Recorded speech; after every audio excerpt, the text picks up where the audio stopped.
In January 2023, I get the crazy idea to load my motorcycle up with camping gear and drive into Mexico. With no real destination in mind except to travel the Baja Peninsula, I headed south on a journey that would take me over 600 miles into a foreign country before eventually turning around at the small town of San Ignacio about halfway down the peninsula. While the Baja is generally considered one of the safer areas of travel in Mexico, the U.S. Embassy still advises to reconsider travel to the region. The videos that you will see were shot during my 8 days of travel and will show all my experiences, the ins and outs of travel as I saw them on the Baja Peninsula, including the amazing scenery, the challenges that I faced, and eventually why I decided the experience overall just wasn't for me, turned around and came home. You yourself may love it. Do your own research, make your own plans, travel your own journey. Thanks for joining me. In the last video, I departed Mission San Francisco de Borja, traveling back through the sand to return to the pavement before stopping in Guerrero Negro just long enough to grab some groceries and continuing on down to the small town of San Ignacio. Having driven 162 miles or 260 kilometers, I checked in to the Hotel La Huerta to spend the night. That leads us to day 7. Good morning from San Ignacio in Baja California Sur, here in Mexico. Coming to you from the La Huerta Hotel, where we spent last night. Gonna take a quick walk from the hotel right up to the town square to see the mission here. From there, I think this is gonna mark my start back north. I will say it's been a good experience, and I hope it's brought some insight to you about life here, about travel here. But I've given it some time. I've tried to really love it, but it just hasn't charmed me in the way I thought it might. So, but I don't want to spoil the mood for the day. I don't want it to sound like this is the end. We're gonna go over and see the mission, finish packing up my things, start headed back north. You know, I knew at some point that this trip was gonna come to an end and I would head back. Initially, when I was planning, I wasn't even considering going quite this far, and then some people talked me into it, and of course, they really suggested I continue on south, like toward Loreto or Muley or something, you know, in that area, or even further. But I've been here a week now. The value proposition isn't there. It just, you know, I don't know. I don't feel like I'm enjoying it enough to keep spending money on it.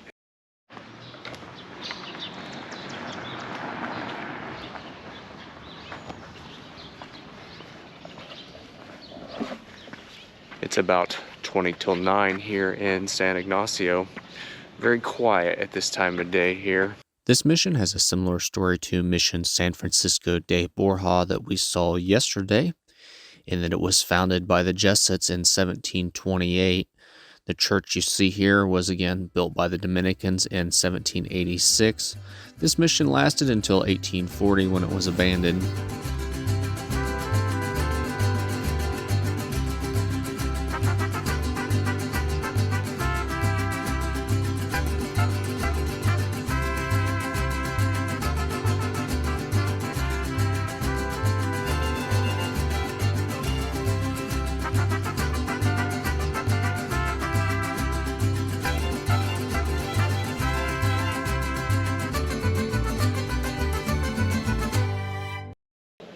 Take a little more walk around here at the grounds and then head on back to the hotel.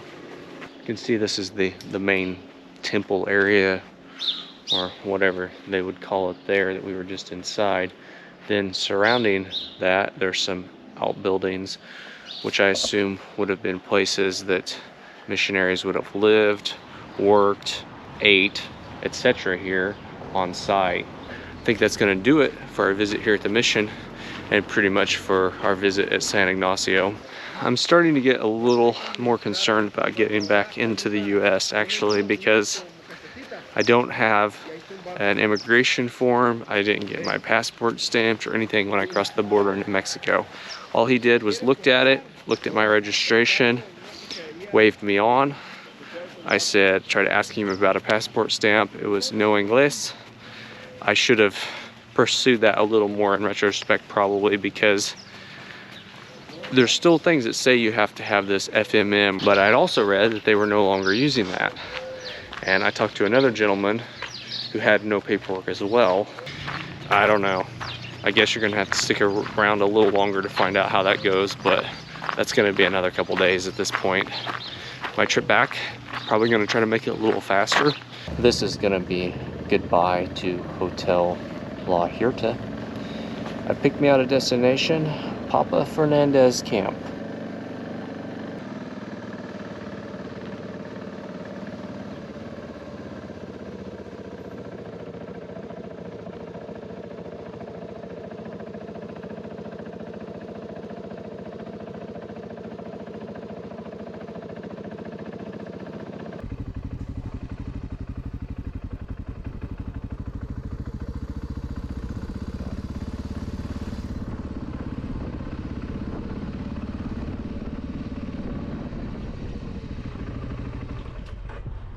Hola.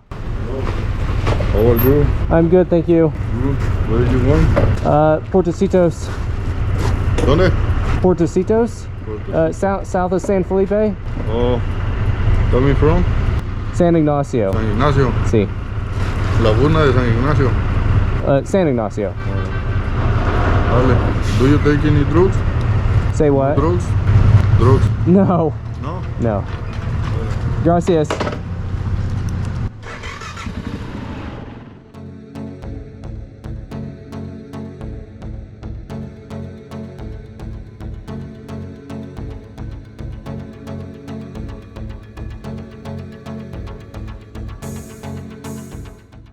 Well, we're back to Supermercado Sonora.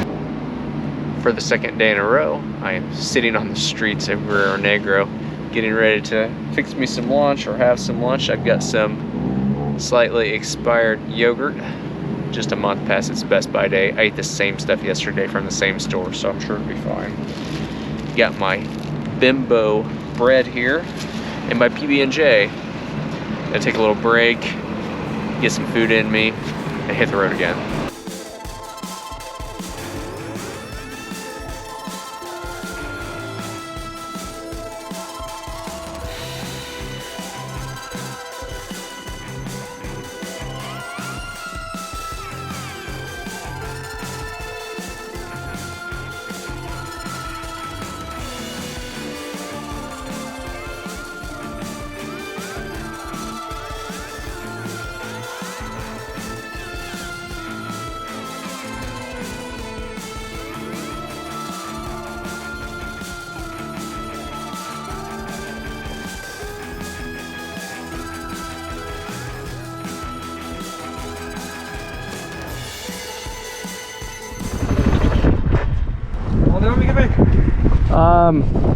Coming from San Ignacio.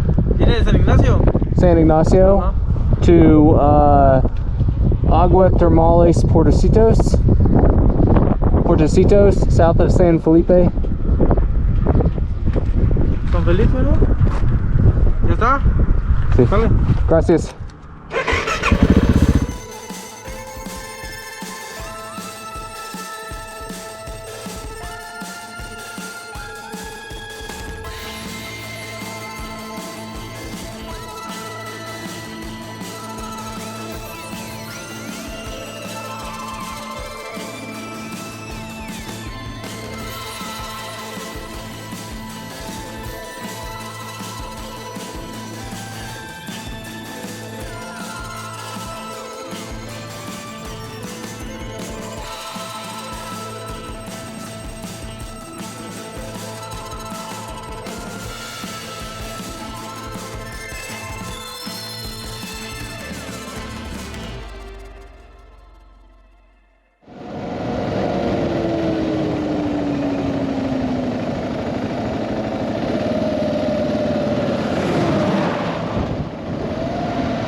Hola.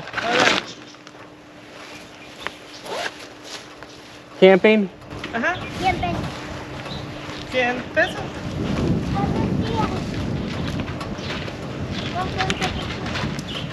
¿Cuántos días va a acampar? Es 100 pesos por un día. No, One. por un... Ajá, Sí, ajá. sí. Este es 100. Ajá, 100 pesos. Ajá. Oh, Sí. fantastic. Okay. Habla. Gracias.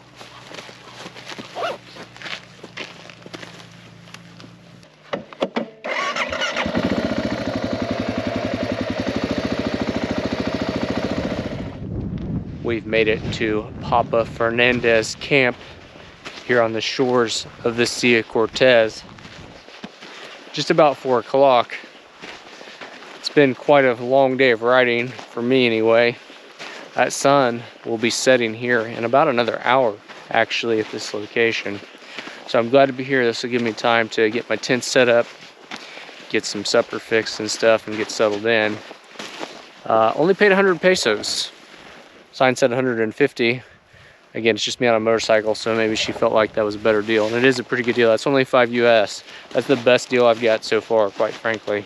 Although there's not a whole lot on offer for that.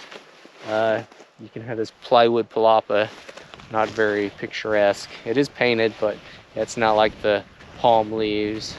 And yeah, there's some outhouses over there that I'm guessing aren't very well maintained. And I'm sure don't have toilet paper. And that's a real given down here. Make sure you bring your own toilet paper, always, regardless. Hotels do seem to have it though. That's the good news.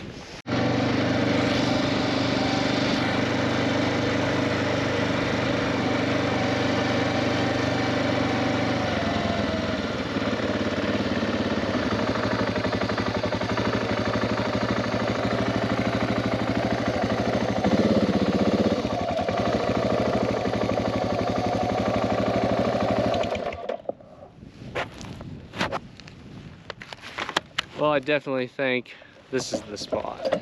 Nice view of the Gulf of California there.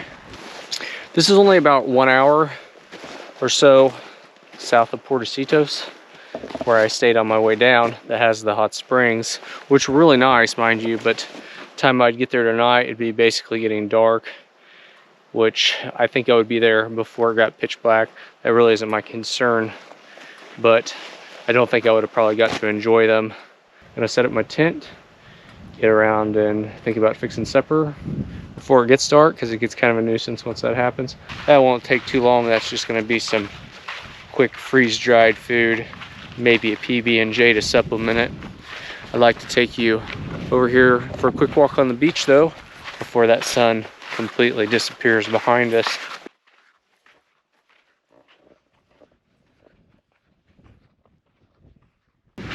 It's the middle of January here. In case you were wondering, the water, it's not like warm like you'd want to get in and swim in it.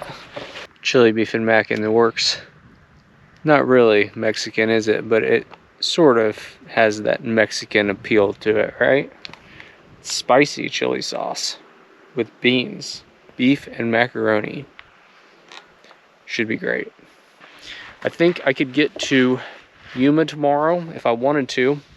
That would be pushing, I think it's like 275 miles maybe or something, give or take, or maybe it's about the same to Yuma as it is to the Campo Salina that I stayed at the first night. So I'm debating whether to go across there, the border at Yuma Winter Haven, and get myself back in the United States, or I could camp again at Campo Salina, which would only cost me $150 for camping, or maybe $250 for the room again.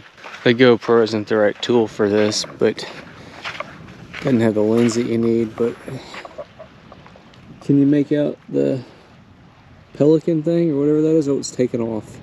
I don't know if it's a mama and a baby. That's going to do it for day 7. Today's journey took me 240 miles or 380 kilometers from San Ignacio to Campo Papa Fernandez.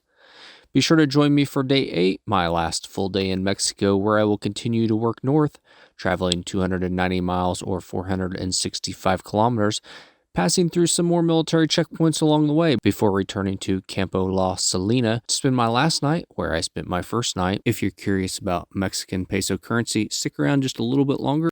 I have most of the peso currency right now, so I thought this would be a good time to take a look at it if you're curious what pesos actually look like. Now, they do make 1,000 peso bill. I don't have one of those. I'm guessing they're not all that commonly used.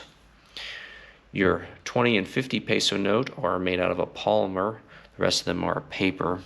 You can see how they progressively get smaller as the denomination goes down, and that follows through with the coins as well. For the sake of keeping things easy, you can just say 20 pesos is $1. In reality, a lot of times it's like 18, 19. Coins wise, you got a 10 peso coin, a 5 peso coin, a 1 peso coin, and then you get into your cents. Now, I only have a 50 cent peso piece. Commonly, like at a gas station or places, a lot of times they seem to just kind of round, which it's such a little amount. A lot of times it's just not worth the hassle.